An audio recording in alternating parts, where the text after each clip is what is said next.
dernière ligne droite de ce programme nous amène à parler d'une dernière sortie d'un acteur important de la société civile. Il s'agit de M. Babi Sakana qui a donné un conseil au président de la République du Cameroun. Il a invité le président de la République, son Excellence Paul Biya, au pouvoir depuis 42 ans, à ne plus se présenter pour l'élection qui aura lieu au Cameroun dans environ 10 mois, c'est-à-dire en 2025, en octobre. Je commence par le professeur Owenangini. Professeur, un tel conseil peut-il prospérer ou alors à sa place? Je ne sais pas si le conseil de M. Babi Sakana va prospérer. Je constate qu'il s'agit simplement de son avis et que de toutes les manières, la personne qui est concernée est souveraine. Ça veut dire que c'est au président Biya et à lui tout seul qu'il revient de savoir s'il va ou non se présenter à l'élection présidentielle. Bien entendu, les gens peuvent avoir leur perception de la chose, estimant qu'il doit nécessairement se présenter, d'autres estimant qu'il ne doit pas du tout se présenter. C'est lui de toute façon. Alors, professeur, vous gardez le microphone là. Vous qui étudiez justement la science politique, vous êtes allé dans toutes ses facettes, dans toute sa pertinence et dans toute sa profondeur. Vous qui avez étudié le système Biya, si l'occasion vous était également donnée de lui prodiguer, entre guillemets, un conseil par rapport à l'élection présidentielle à venir, que lui direz-vous? Comme vous croyez très futé, monsieur, si vous répondez que je lui donnerai le conseil en fonction de sa position. Ça veut dire quoi? Ça veut dire que... Donc, si le président vous dit qu'il va être candidat, vous allez dire oui. Maintenant, si vous dites qu'il ne va pas être candidat, vous allez tout ça. Oui, dans le conseil. Parce que comme je vous dis... Vous jouez finalement à quel jeu? Oui, je vous dis... Vous ne connaissez pas le répète, femme. Je vous dis et je vous le répète, il est souverain sur l'affaire. Ça veut dire que personne ne peut lui imposer une orientation. C'est à lui de choisir ce qu'il veut faire. Maintenant, les gens peuvent lui conseiller de faire telle ou telle chose. Ils ont le droit. Mais moi, je ne pense pas que ce soit très important. Moi, ce qui m'importe, c'est la souveraineté de la personne en l'occurrence. Le président Paul Biya peut encore valablement diriger le Cameroun? Certains estiment que non, d'autres estiment que oui. Quoi? Moi, je n'ai rien à dire.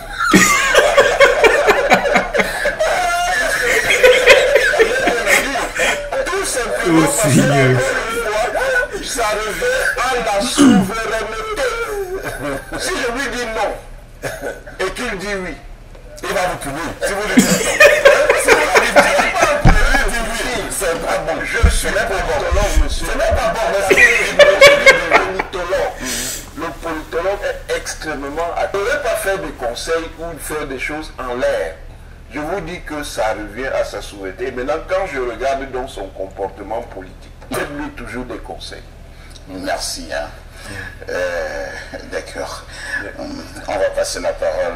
Pierre Blériot, Niamek, lorsque on a un peu plus de 90 ans, on a 42 ans au pouvoir, est-ce que le débat sur la présidence, la candidature, est un faux débat ou alors c'est un débat qui est plus que jamais d'actualité? Le président doit-il à nouveau être candidat? C'est un faux débat? Alors, le biais de Babi Sakana, dans lequel d'autres voient un biais, a été rédigé de manière très technique, comme ils l'ont dit, et les conclusions sont cohérentes. Babi Sakana est parti déjà, il vous a dit qu'il se lève de sa prière matinale. Donc, il est allé dans ce que nous avons... Il prie beaucoup. Oui, il est allé dans ce que nous pouvons appeler l'eschatologie. Donc, les paroles de Babi Sakana ne peuvent avoir au-dessus de Babi Sakana que Dieu créateur. Et je suis convaincu qu'il a été fort inspiré. Les conseils ont ceci de particulier que vous pouvez vous en moquer. Vous pouvez vous en foutre. On peut voir le professeur. Bien sûr, s'en moquer. D'accord.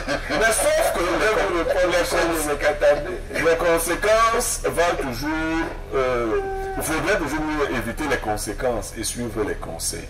Bon, un autre vous l'a dit, et c'était le professeur Onangini, il dit si vous suivez la trajectoire de Paul Biya, vous comprenez qu'il n'écoute pas les conseils. Et c'est bien. Ça lui a souri jusque-là. Vous me demandez si je devrais lui donner un conseil. Non, je n'ai pas posé la question. Il a demandé si ce débat est un faux débat. Non, il n'a pas demandé à vous de donner un conseil. Le Cameroun n'est pas une île. À tous les gens qui ressemblent à Paul Biya, on a demandé ailleurs de ne pas se représenter. Mais le Cameroun, c'est le Cameroun. Oui, ça ne signifie rien. Une chose n'est elle-même que parce qu'on peut la comparer. Est-ce que c'est payé par la Paul Biya? Non. Est-ce que Paul Biya écoute quand on parle? Donc, les choses qui lui parlent, il ne les écoute pas. Le Cameroun n'est le Cameroun que parce qu'on peut le comparer. Sinon, il n'est rien. Une chose n'est pas une chose, elle n'est pas chose en elle-même sans qu'on puisse la comparer. On peut donc comparer voilà, on peut comparer à situation similaire. Toutes les personnes qui ont été dans cet état-là. Mais toutes ces personnes-là n'ont pas voulu partir d'elles-mêmes non plus. Vous ne pouvez donc pas demander à Paul Biya de partir, quelqu'un qui estime que, bon, on a tellement mis l'homme qu'il faut achever une fois. D'accord, voilà sa logique. Il n'a plus où partir, selon lui, parce que, habitué, je crois que la maison que Paul Biya a occupée le plus longtemps dans toute sa vie, c'est celle d'Etoudi. De sorte que lui proposer une autre maison maintenant, c'est comme le perdre. C'est un dernier. Il a une autre maison en Vauban. Non, je vous dis, la maison qu'il a le plus occupée toute sa vie, celle qu'il connaît. Il peut également s'habituer avec cette maison. À son âge, on n'a pas de nouvelles habitudes. C'est ça le problème. Si vous l'enlevez de ce biotope-là et vous le perdez, donc il est donc déterminé à achever sa vie dans cette maison-là. Maintenant, à nous de voir, nous qui ne sommes pas d'accord, parce que sans que vous me demandiez mon conseil, moi je ne suis pas d'accord qu'il se représente. Alors pourquoi? Mais parce que ce n'est pas comme ça qu'on fait les choses. Ce n'est pas de point de vue. On fait les choses comment? Oh, chaque chose a un temps, nous dit l'Ecclésiaste. C'est pas les Libres qui lisent souvent la Bible ici. Il y a un temps pour chaque chose. Une chose qui met trop long déplaît, même si elle donnait du plaisir au départ. C'est ça le principe. Ah bon? Oui, bien sûr.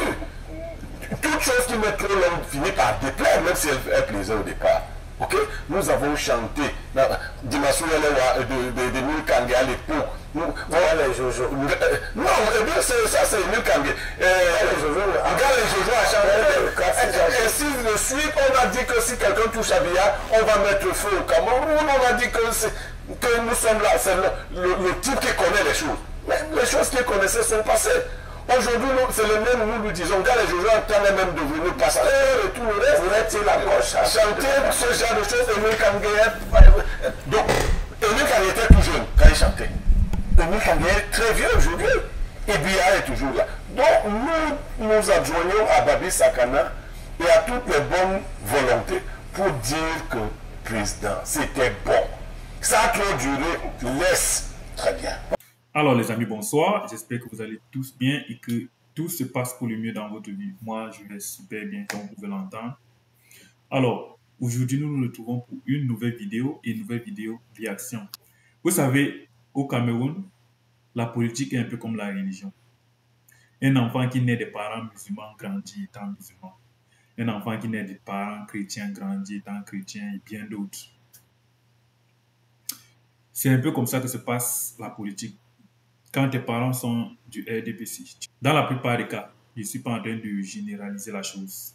Quand tu nais des parents qui sont de l'UDC, tu seras probablement de l'UDC, ainsi que du MRC, ainsi de suite. Voilà, moi je suis né d'une famille du RDPC. RDPC jusqu'à la moelle. C'est ça ou rien. Mais quand tu grandis à un certain moment, tu te dis, c'est trop. C'est trop. À 90 ans, on doit voter une personne qui aime le président Paul Biya, qui voudrait voir le président se reposer en forme. Est-ce que cette personne peut encore aller le voter si ce n'est pas pour son propre bien lui-même? S'il ne veut pas qu'il soit maintenu là-bas, peu importe s'il va souffrir, peu importe s'il ne pourra même pas faire ces trucs, mais lui qu'il soit à sa position où il sera. Est-ce que c'est ça aimer le président? Je ne pense pas qu'une personne vraiment qui veut le bien du président Paul Biya peut encore le voter. C'est trop. La tâche du président de la République n'est pas une tâche facile. Ça nécessite beaucoup d'énergie. Et il n'en a plus. Personne ne peut venir nous dire qu'il a l'énergie.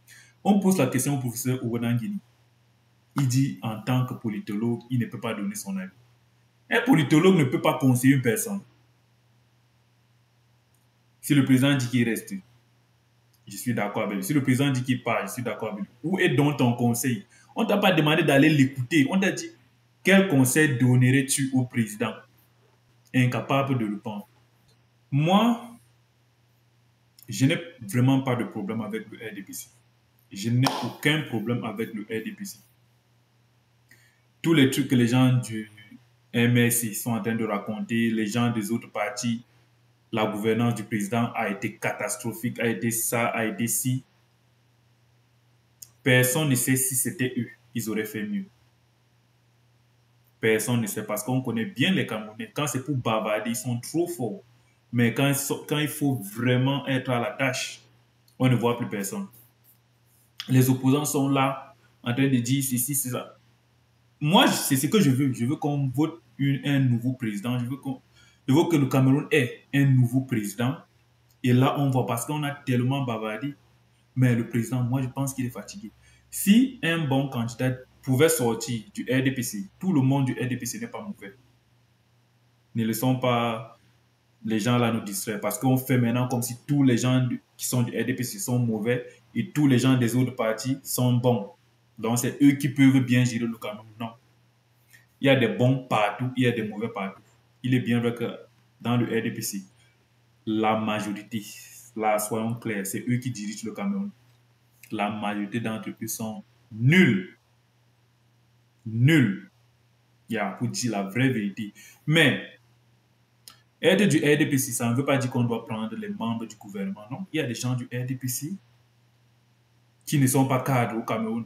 Et maintenant, s'il fallait choisir entre le RDPC et le MSI, et peut-être un autre parti, le parti de Cabral, moi, personnellement, je vais d'abord choisir le parti de Cabral. Et maintenant, s'il fallait choisir seulement entre les deux, MSI ou RDPC, MSI. Parce que le président est fatigué dans tous les... Même si le président compte n'importe qui a moins de son âge, je vais choisir la personne. Le pays est un peu comme l'entreprise. Si le PDG de l'entreprise n'est pas capable de veiller sur ce que font les employés, ils vont faire ce qu'ils veulent. Puisqu'il n'y a personne au-dessus d'eux qui vont vérifier ce qu'ils font, ils vont faire ce qu'ils veulent et l'entreprise va chuter, l'entreprise va tomber. C'est la même chose au pays. Le président ne peut plus contrôler tout. Il ne peut plus se lever pour aller superviser des choses lui-même. Il ne peut plus être à la tâche.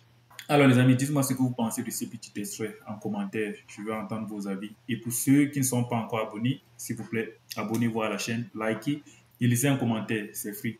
C'est le minimum que vous pouvez quand même me faire. Peace les amis, on se voit à la prochaine vidéo. Ciao.